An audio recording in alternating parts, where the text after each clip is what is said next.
I love talking about the joys of chicken keeping because it does bring so much peace and joy in my life, and I want to always be talking about that. But the fact is that with anything in life, we have our ups and downs when we're keeping chickens. Isn't that right, Binky? I feel like it's part of my responsibility not only to talk about the joyful parts, but to also help you through the hard parts. So that's what I want to do today.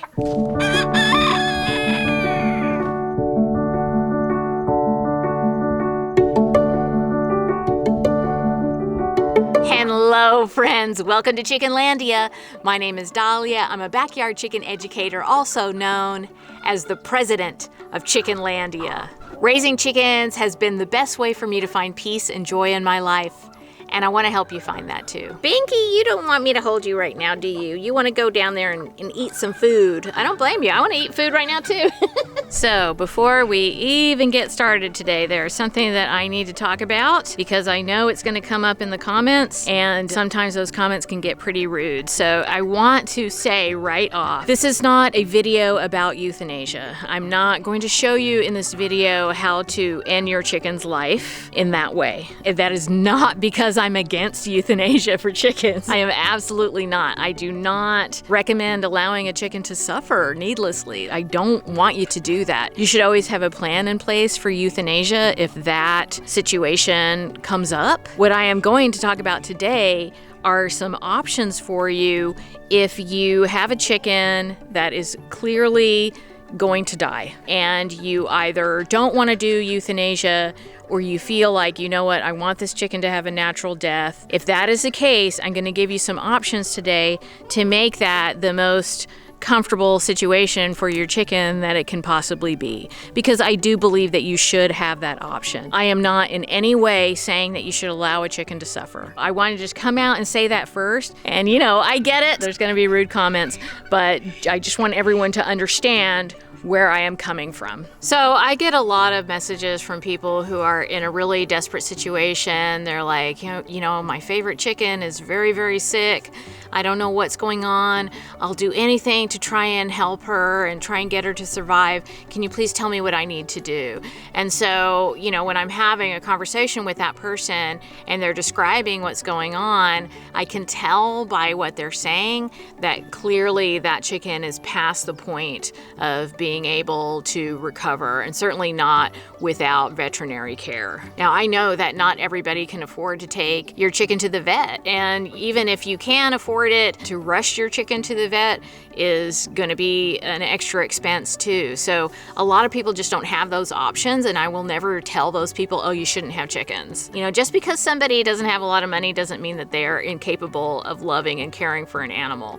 And when I see chickens having a good quality of life, that is the most important thing to me, because those chickens are chickens that are not living in a factory farm. And I really feel like if chickens have the choice between living with someone that can afford veterinary care or living in a factory farm where, the highest paid veterinarians in the world are in there dealing with them, I think they're gonna choose to live outside and live in a backyard and have a good quality of life for the time that they're here. I believe I can speak for the chickens on that point at least.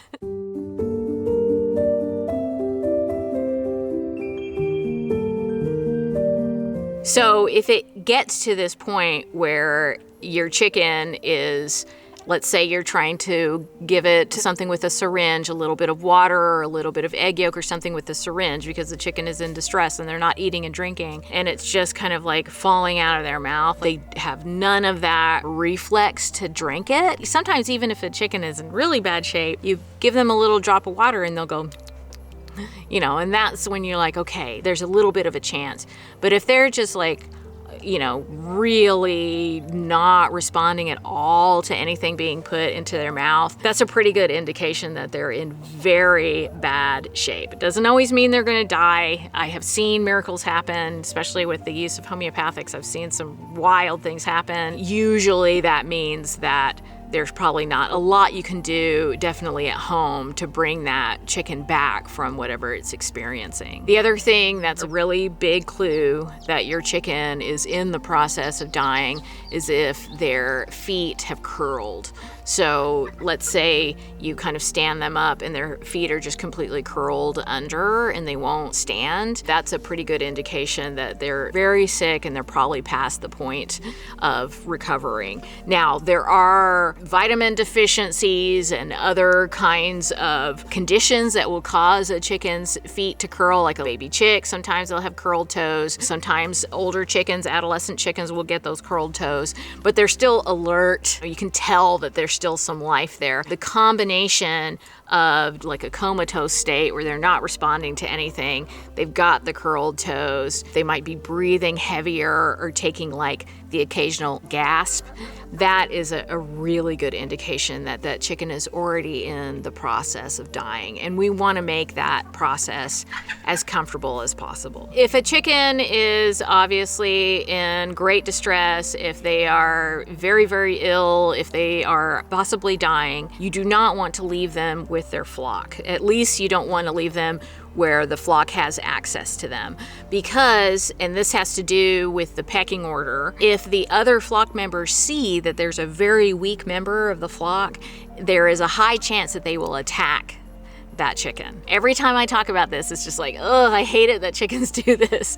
But it has to do with the way that chickens think about survival. It's not the same as human beings. Like, they exist as a flock. And in fact, if you take a chicken away from a flock and it's completely isolated, that chicken's not going to do very well, because that's just not how they think about surviving in this world. Really? Stop! My gosh. Somebody laid an egg. What are you screaming about? What?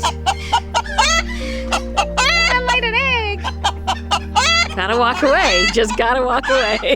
So when a chicken sees a very weak member of the flock, what they see is vulnerability in the flock, and they see that as making the entire flock vulnerable, because obviously if there's a chicken that like can't keep up with the rest of the flock, like let's say they're in the jungles of Asia and they're roaming through the woods or through the trees, and there's a chicken that just can't keep up, they put their whole flock in danger. So they're like, we need to eliminate that chicken because they're putting us all in danger. So that is why chickens that are sick or dying or injured should not be with their flock, because there is a high chance that they could be injured by their flock. And, you know, I mean, that is the natural order of things, but as human beings, we can manipulate that a little bit in the backyards. These chickens aren't in the jungle in Asia, okay? It's okay.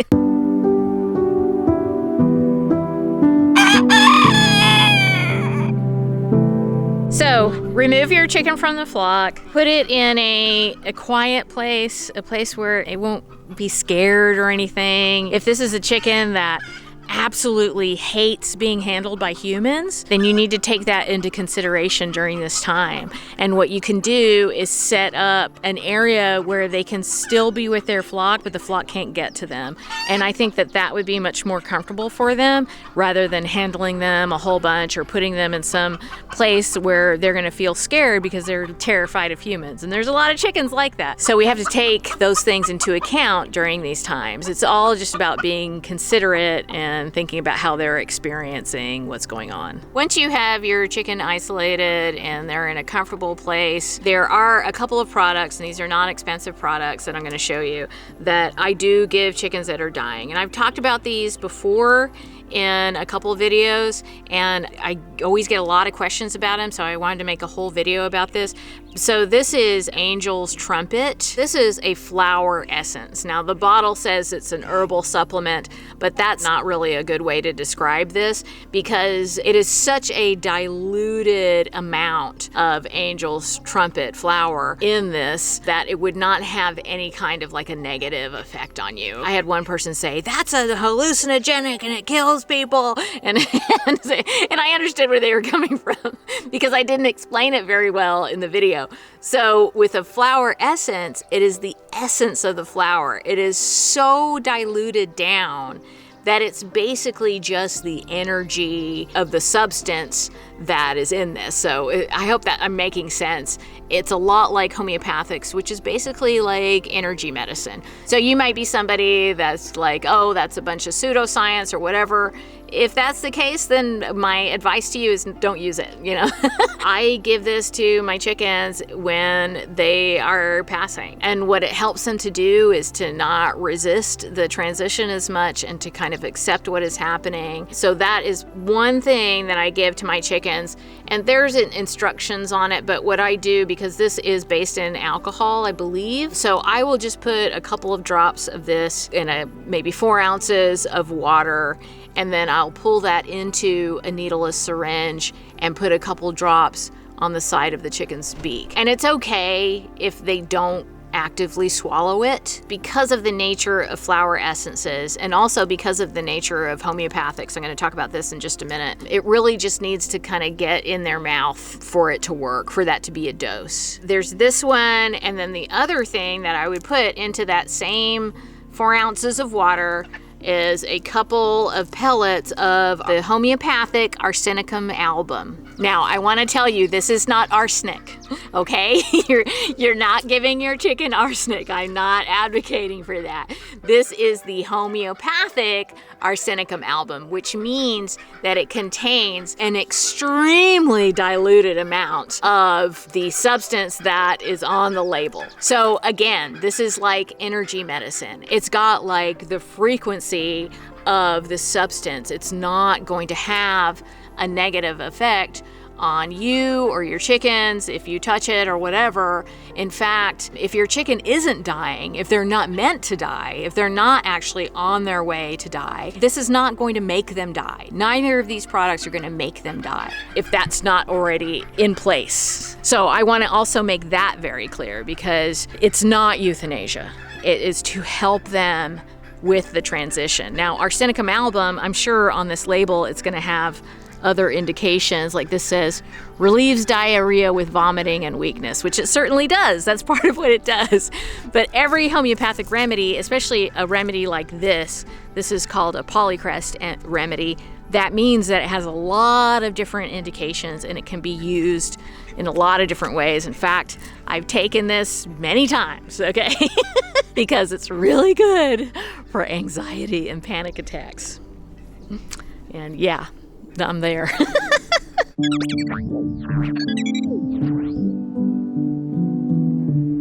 So I would just give them these 2 products a few times a day. You don't want to like bother them so much that you're actually making it worse.